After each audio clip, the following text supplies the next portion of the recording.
Bonjour, cher ami, bonjour à toi, mon frère, ma soeur. Shalom, shalom à vous tous qui entendez ma voix en cette journée de grâce de mercredi 5 mai 2025. Je souhaite que la paix de l'Éternel soit avec vous et que sa bénédiction surabondante se déverse dans toutes vos activités au nom de Jésus. Bienvenue dans le pain quotidien. Nous recevons la grâce du ciel en nous donnant ce pain qui vient non seulement nous nourrir, mais qui vient aussi nous permettre de recevoir la force nécessaire pour marcher dans la vie ici-bas. Je prie que chacune de ces paroles que nous allons recevoir ensemble soit inspirée par l'Esprit et nous donne de marcher dans les chemins de nos destinées au nom de Jésus. Amen. Bien-aimés, le mois de mai, le Père quotidien a comme thème principal les choix de destinée. Notre destinée aura toujours la couleur des choix que nous avons. Et la première semaine de ce mois, le Seigneur nous a rappelé que le premier choix que nous devons faire, c'est le choix de Jésus-Christ, qui nous accorde la vie et qui nous fait marcher dans les chemins où nous ne vivrons pas pour la mort. C'est le premier choix que nous devons faire. Je ne sais pas si tu reçois cet audio parce qu'un de tes frères, un de tes amis ou quelqu'un qui se soucie de toi te l'a transféré. Mais écoute encore la voix de l'Éternel qui parle pour toi. Le premier des choix que tu dois faire ici-bas, ce n'est pas de chercher où tu vas habiter, quel travail tu vas faire, qui est-ce que tu vas marier, etc., etc. Ça vient en secondaire. Le premier choix que tu dois faire, c'est le choix du salut, c'est le choix de Christ, c'est le choix de la vie. Je prie au nom de Jésus que cette parole te touche, qu'elle te rentre jusqu'à dans ton âme et que tu décides de te réconcilier avec l'Éternel, ton Dieu, celui qui est ton créateur, et que Jésus-Christ soit le socle et la pierre principale de ta vie, au nom de Jésus-Christ. J'ai prié. Amen. Cette semaine, nous sommes en train de parcourir le thème les bonnes relations et aujourd'hui, notre verset de méditation se trouve dans le livre de Psaume, chapitre 1, le verset 1. Nous aurons à parler sur le thème le conseil des méchants. Psaume chapitre 1, verset 1 dit ceci. Heureux l'homme qui ne marche pas selon le conseil des méchants, qui ne s'arrête pas sur la voie des pécheurs et qui ne s'assied pas en compagnie des moqueurs. Heureux l'homme qui ne marche pas selon le conseil des méchants. Bien-aimé, ta vie manque de joie. Ta vie manque d'expression d'épanouissement. Ta vie est compliquée simplement parce que tu as suivi le conseil des méchants. Quand nous parlons des choix de destinée, nous sommes en train de parler des choix qui vont nous donner d'expérimenter des choses, de vivre des choses ici-bas sur terre. Et la couleur de notre vie est souvent la couleur des choix que nous avons pris, la couleur des conseils que nous avons décidé de suivre. Quelqu'un t'a demandé d'investir dans un business et tu t'es enrichi, tu seras heureux. Quelqu'un t'a demandé d'investir dans un business et tu as tout perdu, tu seras malheureux. La vie que nous sommes en train de vivre est souvent la couleur, la somme de tous les conseils que nous avons reçus. Et Jésus, en ce matin, est en train de nous dire, bien-aimés, je veux que vous soyez heureux. Mais pour que vous soyez heureux, je veux que vous fassiez le choix des bons conseils. Heureux l'homme qui ne marche pas selon le conseil des méchants.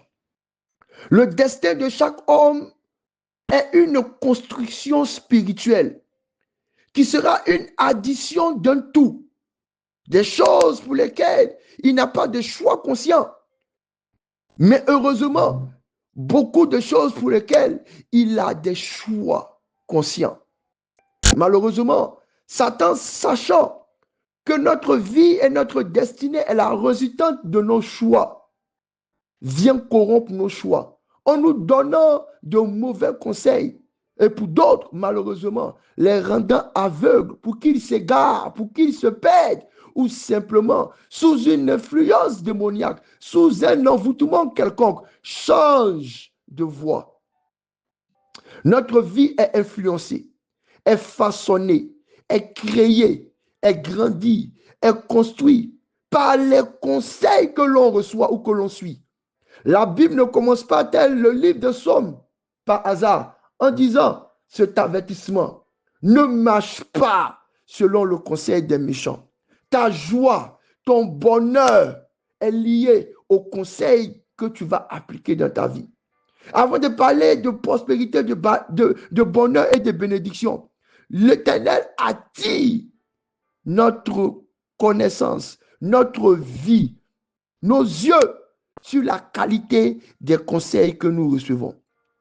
Le conseil des méchants est une voie subtile, une voie pleine d'embûches, de ronces, d'épines, de combats, qui souvent enveloppée sous une forme de sagesse, une forme apparente de bonheur, nous conduit dans la ruine spirituelle. Quels sont les conseils des méchants? Bien-aimés, il y a plusieurs formes de conseils de méchants. Mais permettez-moi d'en citer quelques-unes qui sont très dévastatrices. La première forme de conseils qui sont méchants sont les conseils des traditions humaines.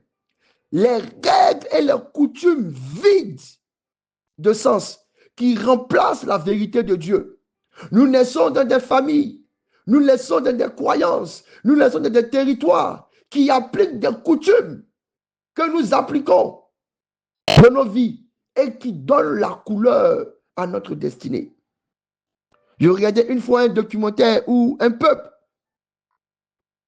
pour coutume, commençait à détruire tous les troisièmes enfants, les empêchait de naître parce que pour eux, le troisième venait toujours avec un malheur. Bien aimé, c'est comme ça dans nos familles, c'est comme ça dans nos traditions.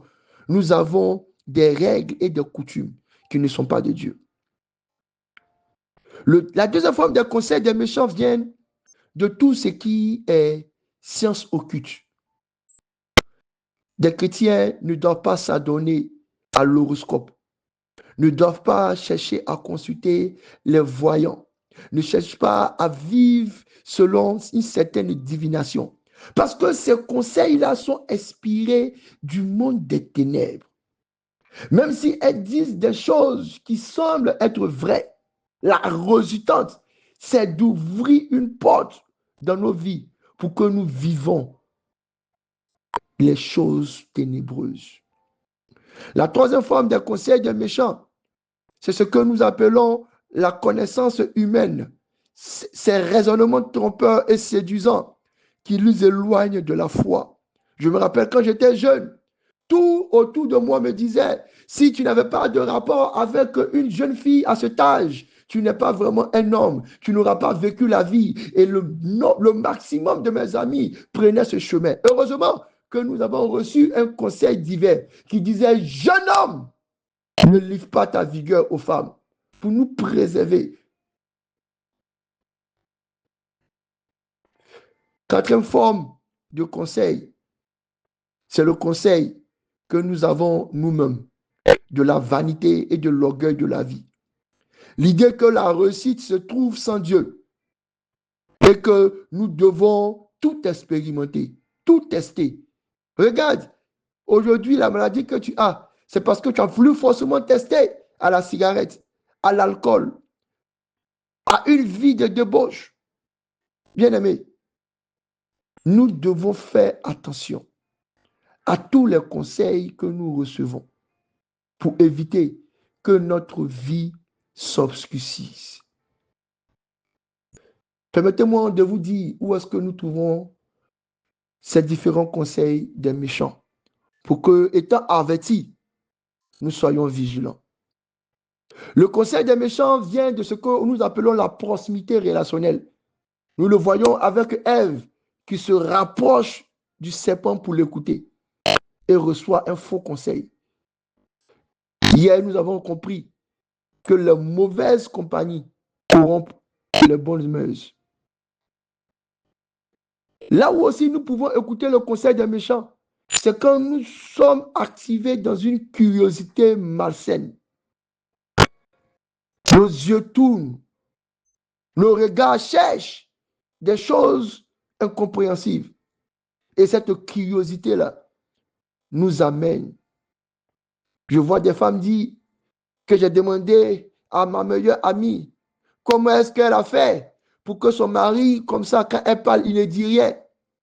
Comment elle a fait pour que toujours son mari lui donne beaucoup d'argent alors qu'elle connaît la situation de cette maison.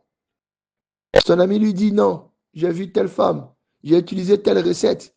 Aujourd'hui, Internet et surtout TikTok est rempli de ce qu'on appelle maintenant les secrets de femmes, où des femmes sont initiées à la sorcellerie sans le savoir.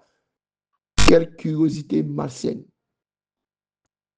Nous recevons aussi les conseils des méchants parce que nous sommes placés sous des mauvaises autorités, des mauvais bergers, des mauvais mentors, des mauvais conseillers. Dans les universités aujourd'hui, des élèves sont obligés de prendre les voies des sectes parce qu'ils veulent reçu leur doctorat, ils veulent reçu les années. Leurs mentors, leurs professeurs les initient et leur donnent d'appliquer des conseils iniques pour les détourner. Et que dire de nos églises où certains pasteurs ne sont que des loups déguisés? Mais je prie au nom de Jésus que nos relations soient purifiées. Je prie au nom de Jésus que tout esprit de curiosité, la Bible dit que vous péchez parce que vous êtes attirés par vos propres convoitises. Je détruis cette convoitise par la puissance et par le feu. Je détruis cette convoitise par la puissance et par le feu. Cette convoitise qui crée des attractions et qui nous rattache et qui nous propulse dans les chemins auprès des personnes qui portent des mauvais conseils à annuler. Où est-ce que nous trouvons encore ces mauvais conseillers? Nous les trouvons partout. La Bible dit que le monde entier gît sous la puissance de l'ennemi. Il y a un envoûtement dans l'air. Il y a un envoûtement dans l'air qui donne les tendances. Il y a un envoûtement dans l'air qui donne les modes. Il y a un envoûtement dans l'air qui saisit même souvent les chrétiens. Et nous sommes obligés de transformer la vérité et la beauté de la parole de Dieu. Parce que corrompus par la mode, par les tendances actuelles. Mais je prie au nom de Jésus. Parce qu'il a dit que nous ne sommes pas du monde, que nous dominons sous l'esprit qui manipule ce monde. Au nom de Jésus. La Bible dit ce conseil, revêtez les âmes spirituelles. Et c'est ainsi que nous allons conclure cette méditation. Le casque du salut protège nos pensées et notre intelligence des raisonnements destructeurs. Le bouclier de la foi nous permet d'éteindre les flèches de l'incrédulité, les pensées et les incitations qui veulent corrompre notre cœur. L'épée qui est la parole de Dieu nous permet chaque fois que nous entendons des conseils mauvais, malsains, diaboliques et démoniaques, que nous puissions les séparer, nous puissions les frapper, nous puissions les trancher. Je prie que le discernement du Saint-Esprit nous soit accordé pour que nous sachions faire la bonne part entre ce qui est de Dieu et ce qui n'est pas. Je prie au nom de Jésus que nos relations soient saines et que le Seigneur garde auprès de nous que les conseils justes, pieux, sains, au nom de Jésus. Seigneur, je renonce à tout conseil des ténèbres, à toute voie contraire à ta volonté.